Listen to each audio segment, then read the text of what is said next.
So we're taping now? We're good now? Okay. 10 years is incredible. I think it's the longest I've ever worked anywhere. The fact that we've made it 10 years and we've raised enough money to pay for 3 people and we're going to be adding a 4th, we're doing something right. So as a news organization, we often go out to the community to tell the stories of climate change or an environmental injustice. It's an interesting prospect to us to hear back from those readers how those stories are impacting their lives.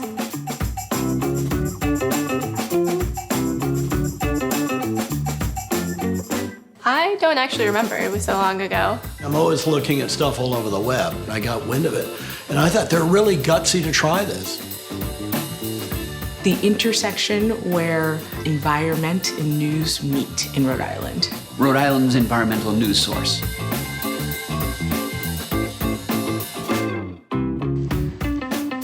Necessary.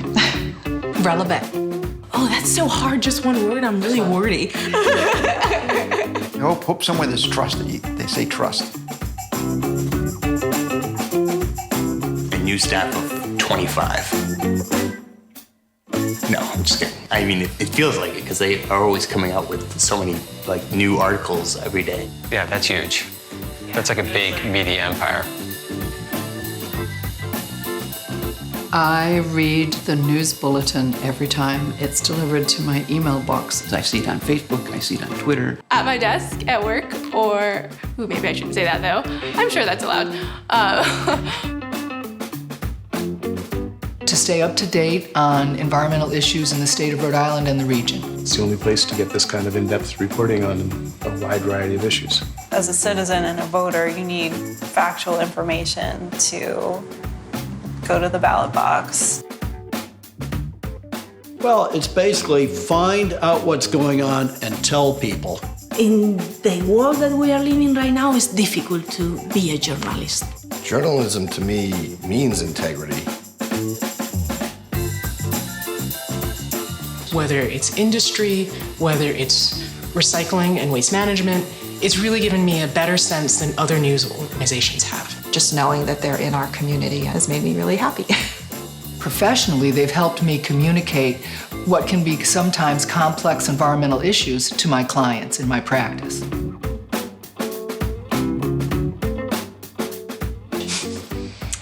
I shudder to imagine. Maybe it's chips in our brain.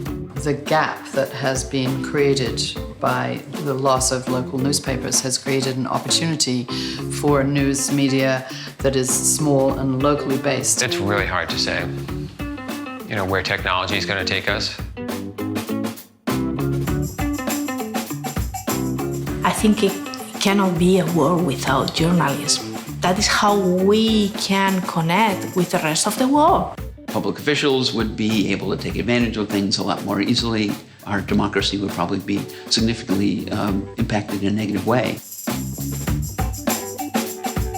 I think because they care and they're honest and they're really invested in our communities. Directly funding a news outlet that you rely on and that you appreciate is the best way to get that journalistic integrity.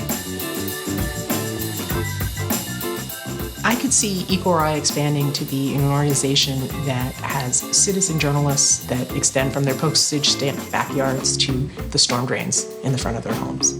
I see it as continuing to be an important part of the environmental community in Rhode Island. The bigger staff and endowment. I'd like to see them with a larger readership. I'd like to see them recognized for the things that they've done in terms of setting standards around a sort of a new way of doing journalism. I think they're doing a great job, and I think if they just keep doing it, then they're continuing to provide an essential service. We couldn't do it without the readers and supporters. It's simple as that. Thank you for supporting us. It's great to have such an engaged audience at our back. So thank you, readers.